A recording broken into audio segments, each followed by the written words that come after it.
Сәлем достар, Дәмдәлем арнасына қош келдіңіздер. Бүгін сіздермен қысқа арналған салат түрін дайындаймыз, яғни лечо дайындаймыз. Ол үшін бізге пияз қажет болады. Пиязды біз жартыға бөліп, осылайынан жартылай дөңгелек қылып кесіп аламыз. Және де тәтті бұрыш қажет болады, оны да ірі-ірі қылып кесіп алу қажет. Және де бізге сәбіз қажет болады. Сәбізді де кәріс үккішінен өткізіп аламыз. Және де қызанақты міндетті түрде блендермен немесе ет тартқышпен осылайынан езіп өткізіп аламыз. Енді біз жаймендеп лечомызды дайындауға көшеміз. Ең алдымен қызанағымызды ыдысымызға құямыз. Және де қызанағымызды қайнатамыз. Мінекей біздің қызанақтарымыз қайнай бастады. Енді осының үстіне үккіштен өткізілген сәбізімізді саламыз.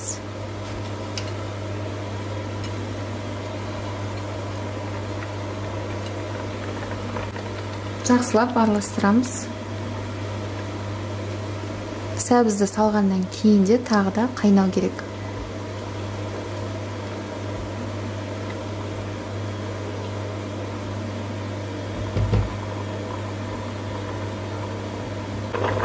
Сәбізімізді салғаннан кейін 5 минут тағы да қайнады. Енді осының үстіне әрі қарай біз пиязымызды саламыз.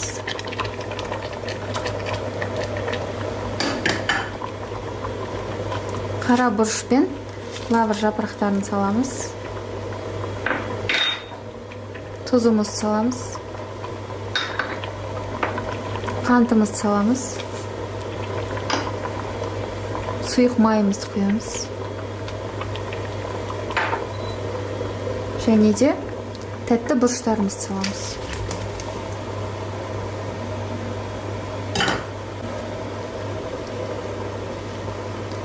Әрі қарай араластырамыз.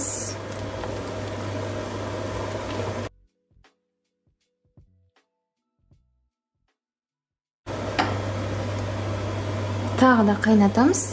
Қайнағаннан кейін астын басып, бетін жауып, шамамен 15 минуттай баяу отта тағы да қайнатамыз.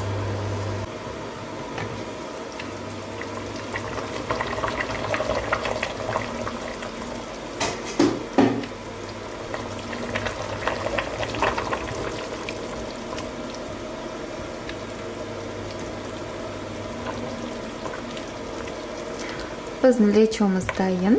Көп қатты езілгенше қайнатпаймыз. Егер қаласаңыз, уксус қосу жерге болады, бірақ мен қоспаймын.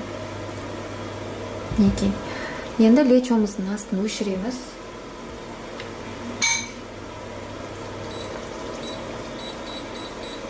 Лечомыз дайын болды. Енді осыны шамамен 5-10 минутқа бір шетке қоя тұрамыз.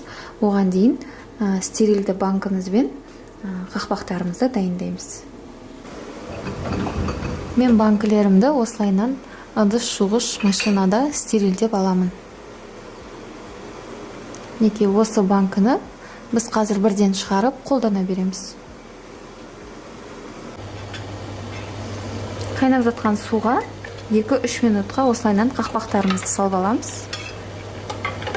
Қақпақ міндетті түрде жаңа болған дұрыс, майысқан болмаған дұрыс. Дайын болған лечомызды біз банкымызға құямыз воронка арқылы.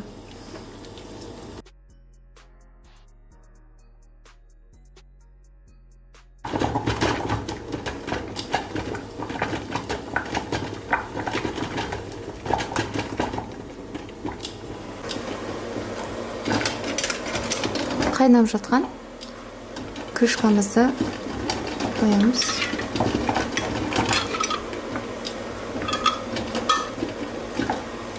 Шамалы уақыт күте тұрамыз.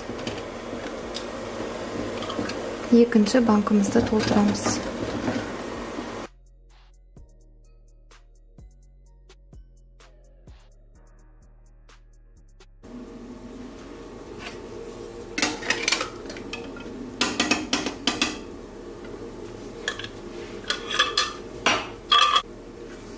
Енді біз банкымызды жабамыз.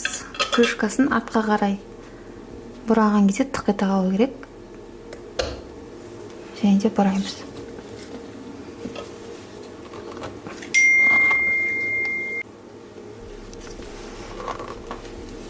Қатты қылып бұраймыз, және де теріс аударамыз.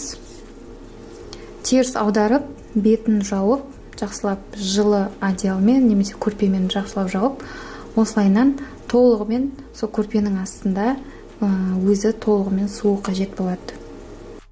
Сонымен біздің лечомыз дайын. Баршаңызға ас болсын.